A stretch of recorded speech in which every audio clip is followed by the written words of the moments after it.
I asked myself, do I want to do this the rest of my life? And the answer came back no.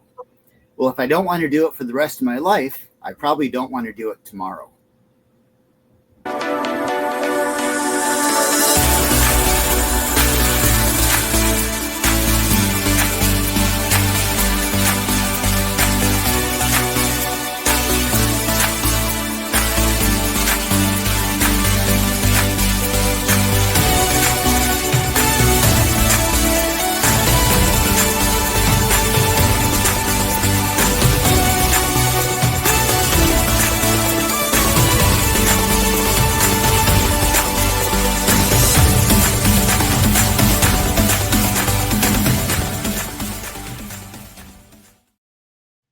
What is up, champions? Welcome to another episode of Champion Reads, where we talk about best-selling books and their best principles to help you out with your best life.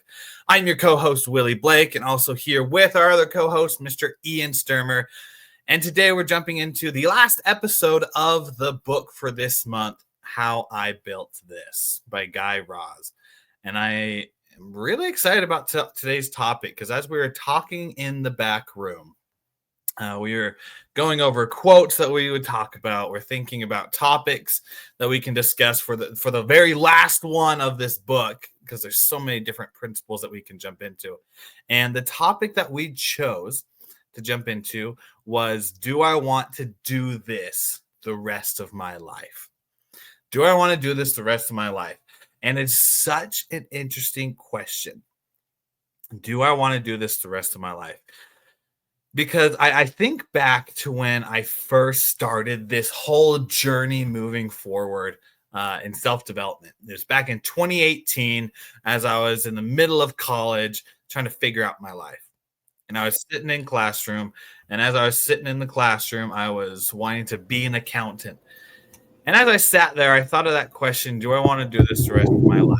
And as I sat in class, and my professor, who was actually like 26 years old, was teaching the class, I thought, do I want to be an accountant the rest of my life? Get my CPA, either have my own business or go to the big four of accounting. And I just didn't. I didn't want to sit behind a desk all day, typing in numbers, doing those things. I wanted to get out. I wanted to travel. I wanted to teach other people. And even more than that, I wanted to actually talk with individuals and do things like this that we're doing more than I wanted to accounting. And I think the big breaking point of me transitioning from the accounting to business management now into what I'm doing was that I knew how to do accounting. So I wasn't quitting accounting because I didn't know how to do it or that. But I wanted something different for my life.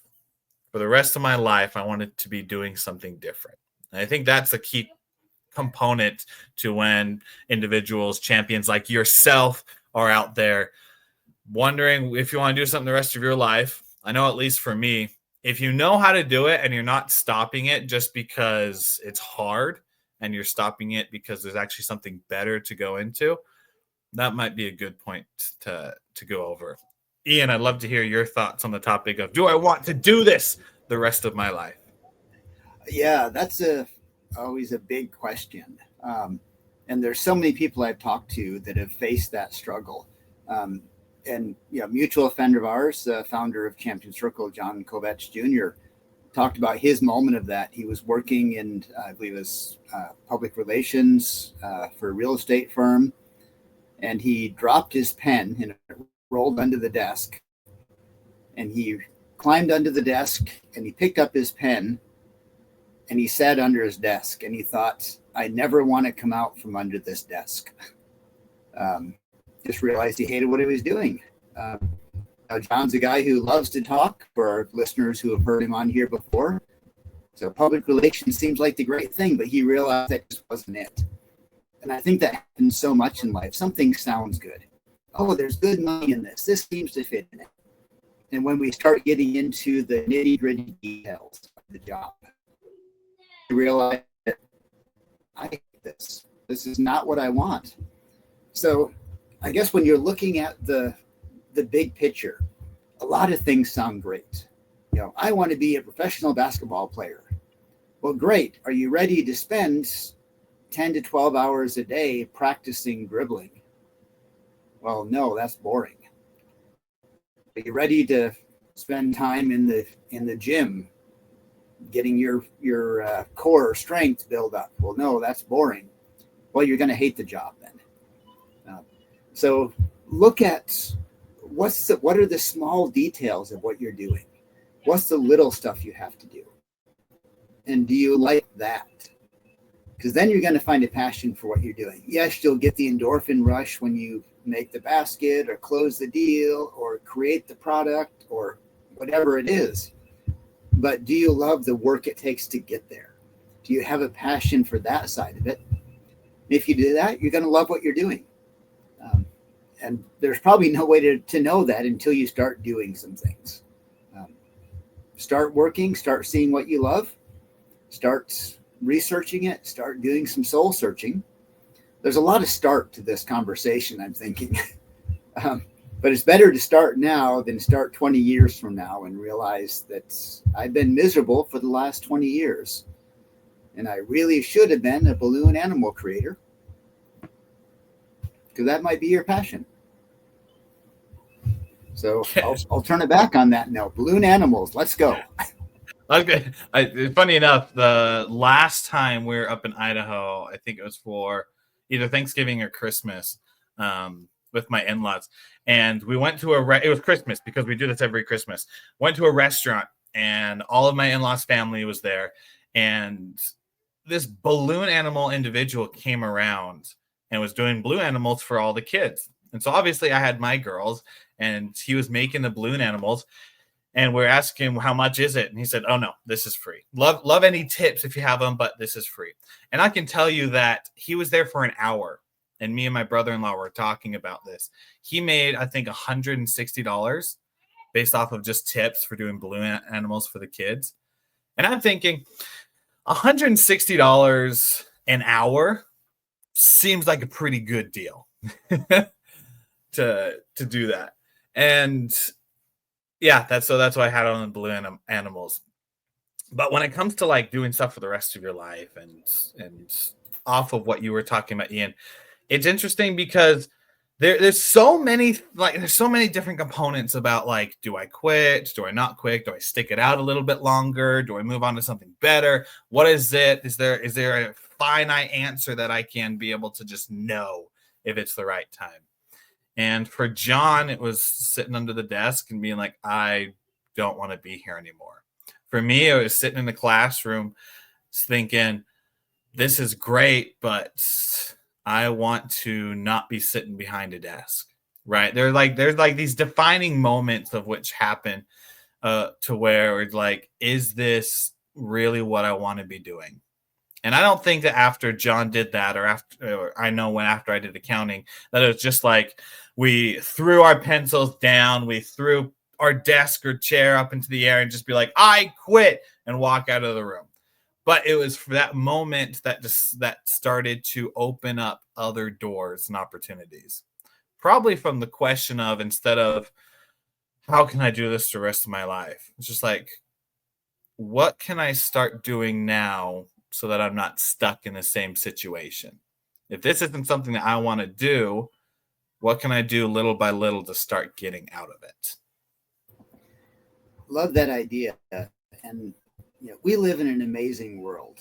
There are more opportunities here right now than have ever been in human history for things to do. So I'm going to probably misquote something from the book, but if it's the last thing you think about when you go to sleep and the first thing you think about when you wake up in the morning, that's probably your passion that you ought to pursue. And there's so many ways to do that now. So I'm going to share a failure of mine, because failure is a step to success. That's somewhere in this book as well. I love audio gear. Love listening to music. I kind of get off on listening to, looking at stereos and speakers and all the components. So I thought, what if I could just open a store selling stereo stuff? Well, that's really hard, but what if I could just open a store importing headphones from China? Turns out that was really easy to do. Super easy. Making money doing it's a whole nother story. And I failed miserably at that side because I didn't put my research into pricing and sourcing and all those kind of things. But the opportunity is there if there's something you love.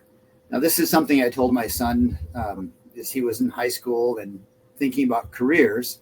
Said you either need to pick a career that you love or pick a career that will pay you enough money that you can do the stuff you love in your spare time. So he's in school studying video games, which apparently is picking a career in something he loves. So he can do that. But there's opportunities out there with online merchants, with, there's probably a multi-level marketing company for any interest you have that'll earn you some money on the side. There's jobs out there.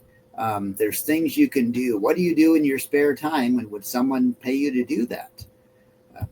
One of the examples here in the book, and again, I forget the names of the people in them, but a wonderful lady who made a bunch of hand lotions.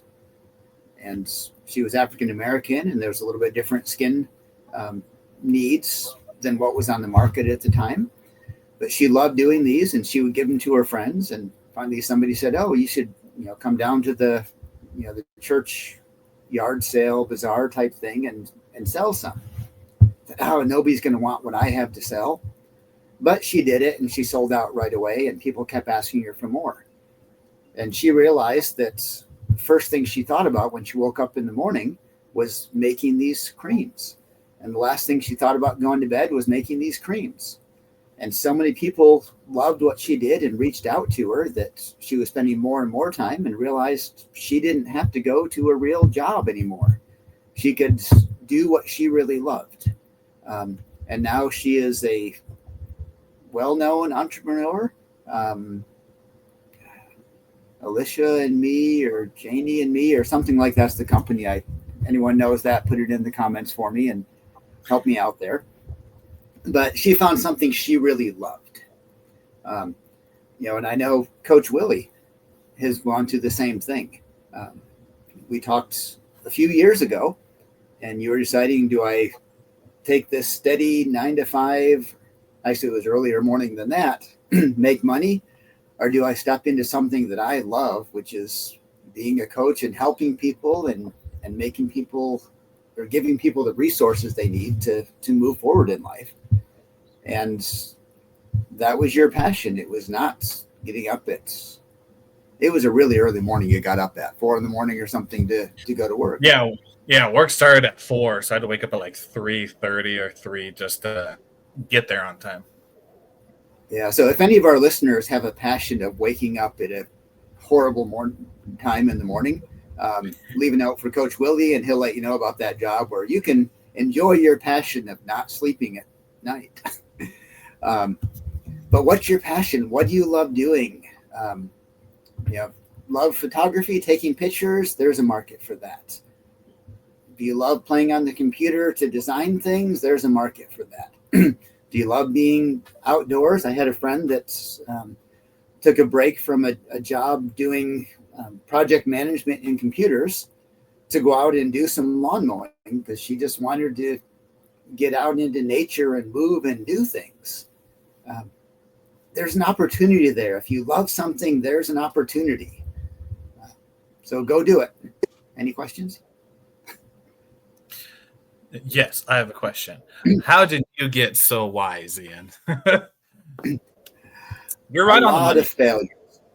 A lot of failures. Yeah, amen. A lot of failures.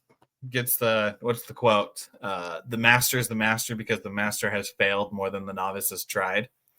You just got to keep trying. As you were talking about passion, it reminded me a lot about my journey with it. And the biggest part was it didn't all come at once. It didn't come all at once because I started, like I said at the beginning of the episode, back in 2018 when I was doing the whole self-development starting journey and stuff. and I knew I wanted to just teach. A year passed, and now instead of teaching, I'm just like, oh, maybe speaking. So then I tried speaking a little bit, and I'm like, oh, that's awesome, but I also want to incorporate more of like one-on-one. So then I went into success coaching, life coaching. And if your audience is everybody, no one can hear you because they want to hear to their specific pain point. So then I became an empowerment coach. I wanted to empower people. And then that went to the discussion that Ian and I had of, well, you've had dyslexia your entire life. Why not try dyslexics? And I'll be honest, like after that, I got excited about it, but I wasn't totally sold on it yet. I went home and it was like a week of just mulling it over, thinking about it, and until I'm like, let's just try it.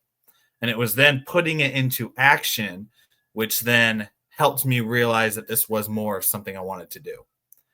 And not just the dyslexics, but then a year after that went into dyslexic adults. Then from dyslexic adults, now more focused into high performance and career coaching, right, for adult dyslexics. And it was interesting because that was like a 5-6 year expansion on that.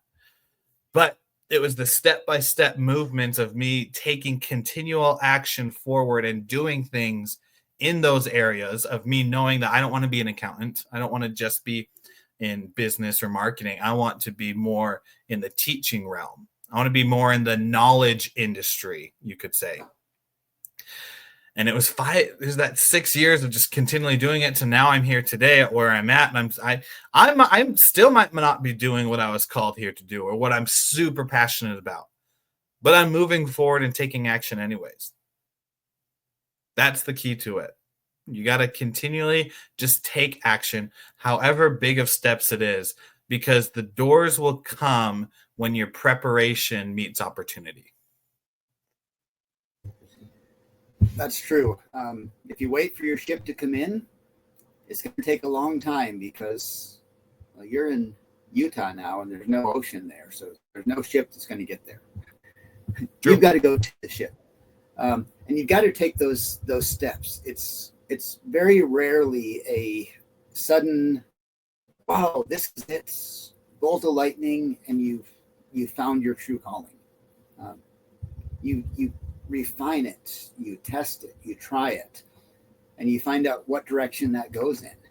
But you never stop trying and refining. And if we revisit this a year from now, you're probably going to add another step in your journey of refining what your true passion is. Or maybe you're bicycle racers is what you want to deal with, making off the top of my head there. I don't know if that's a market or not, but the more your passion, the more it expands. You don't know what you don't know until you know what you didn't used to know. How's that for a quote off the top of my head, trying to figure that one out? Very nice. Very good quote. Thank you. I'll take whatever compliments I can get. But it's understanding your passion, because you can build it into your passion, whatever it is. And I'm stumbling there some, but I'm going to go back to what I was going to say before. I often ask myself, what do I want to be when I grow up? And I think that's a great question. My wife responds that I should grow up first, then figure out what I want to do.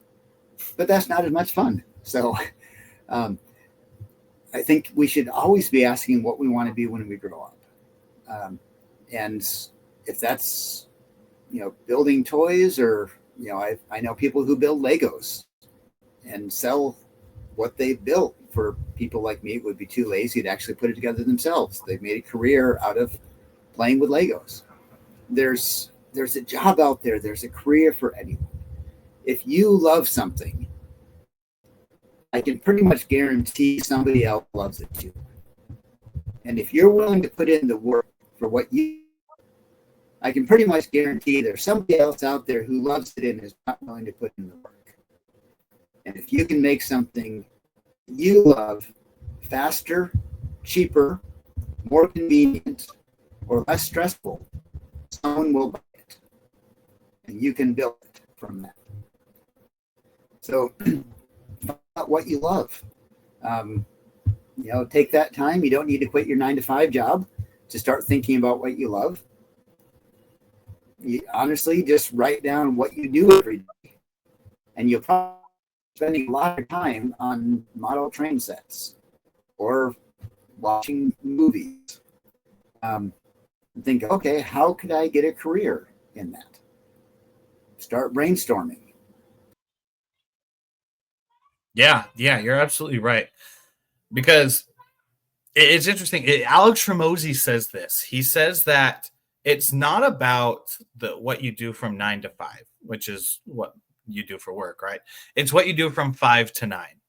So you got 5 to 9, from the 5 a.m. to 9 a.m., and then you got 5 p.m. to 9 p.m.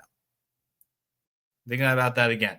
You got 5 a.m. to 5 a.m. to 9 a.m., and you got 5 p.m. to 9 p.m.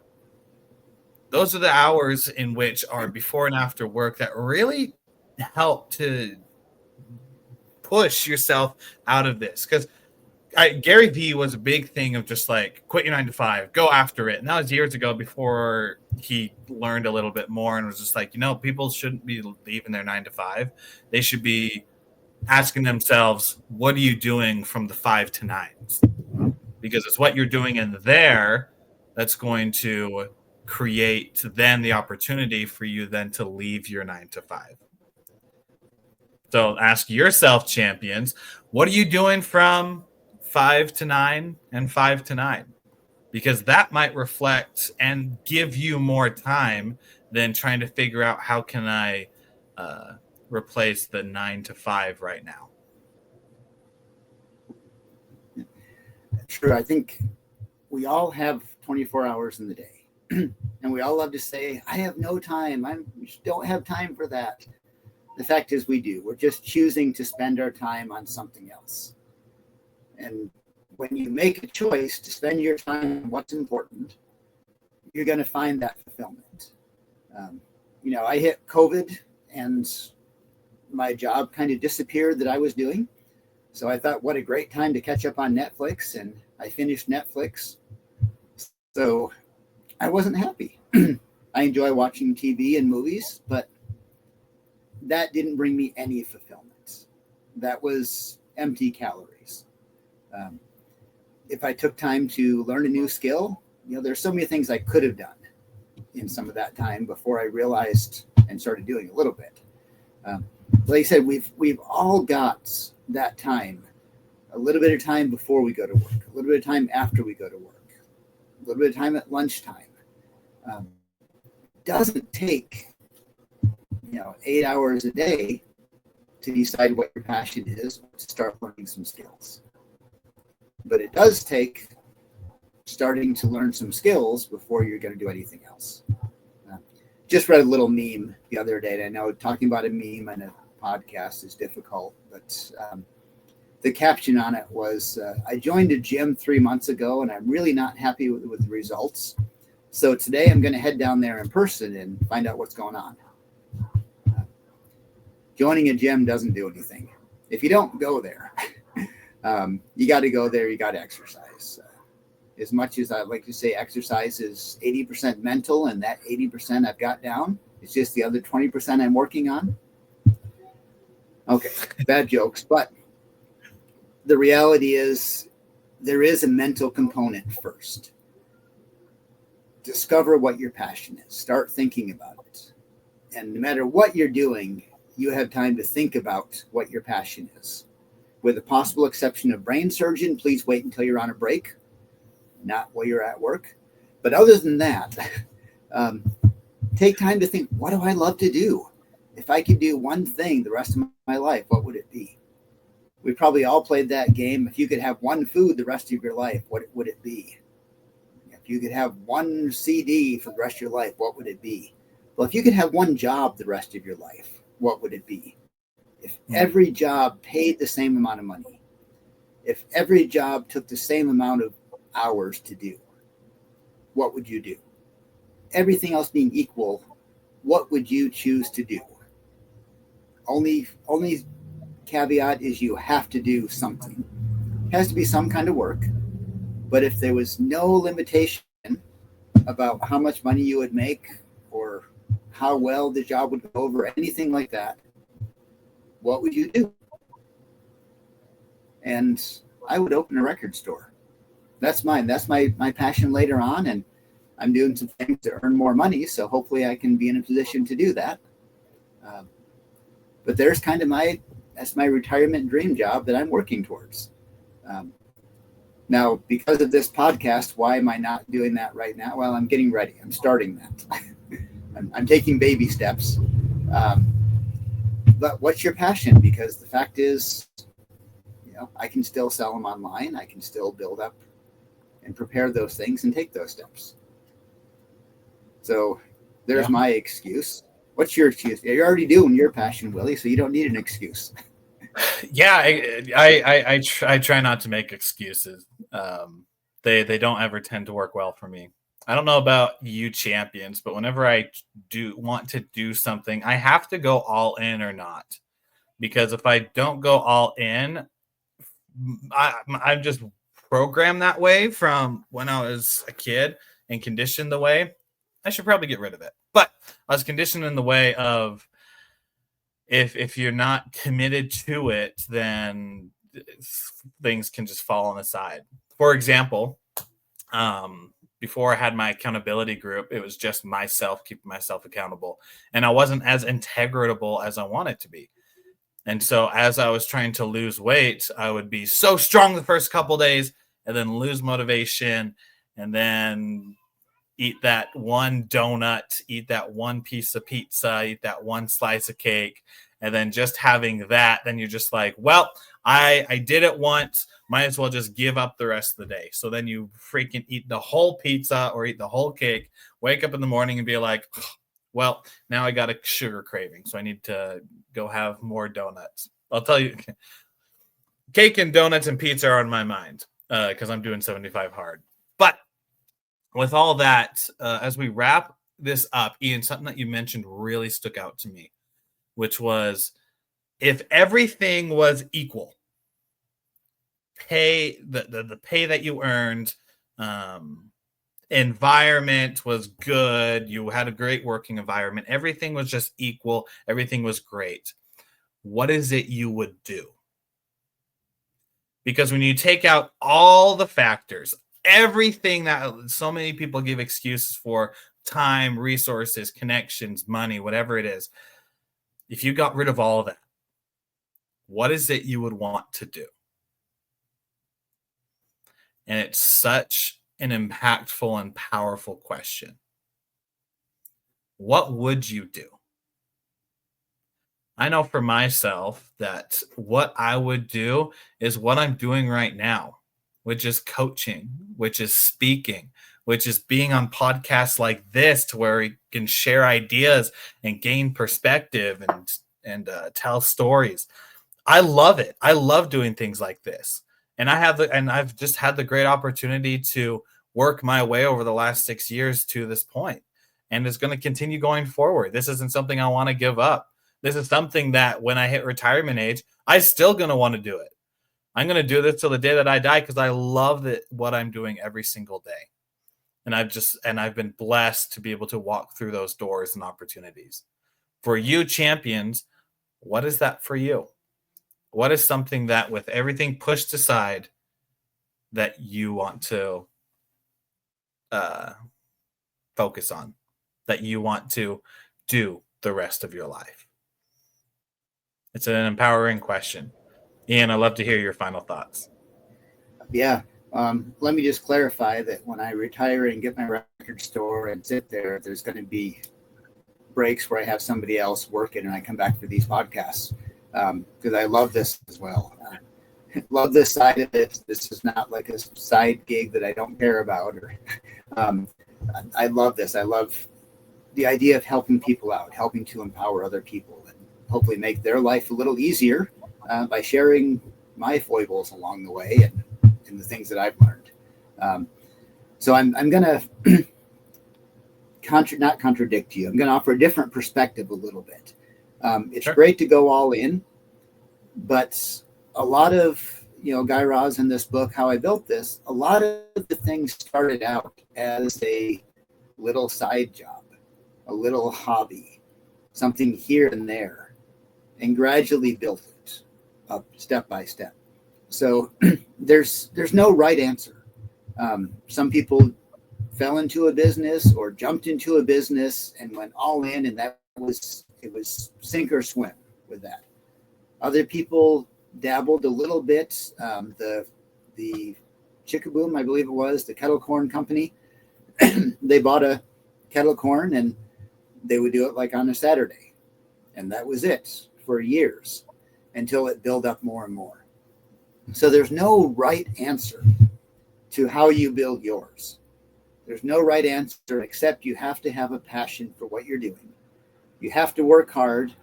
You have to be willing to fail and to stand up and keep marching on after that. There's no secret of success.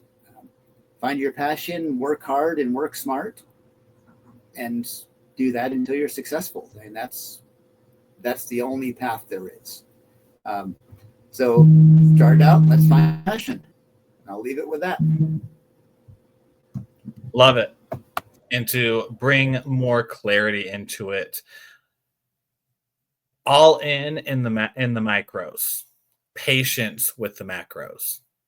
I don't change my life dramatically because I have a wife and I have kids. I have individuals who I need to provide for and take care of.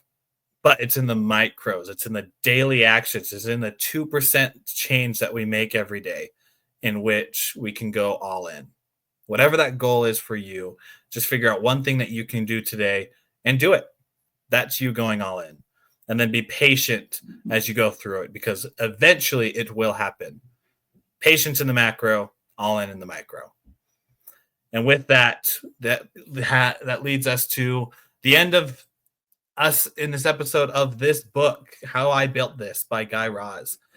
If you found inspiration in this episode, go ahead and subscribe to our podcast. You can find us on all the major podcasting platforms, as well as you can go to our website, mychampionscircle.com, where you can find the link to our podcast, link to our socials, and everything else going in the Champion Circle universe. Till next time, my friends, continue to be awesome. Continue to be the champions of your own life. And always remember, do things that you love with passion. And always remember the question, if I don't want to do this for the rest of my life, do I want to do it today? We'll see you on the next episode of Champion Reads.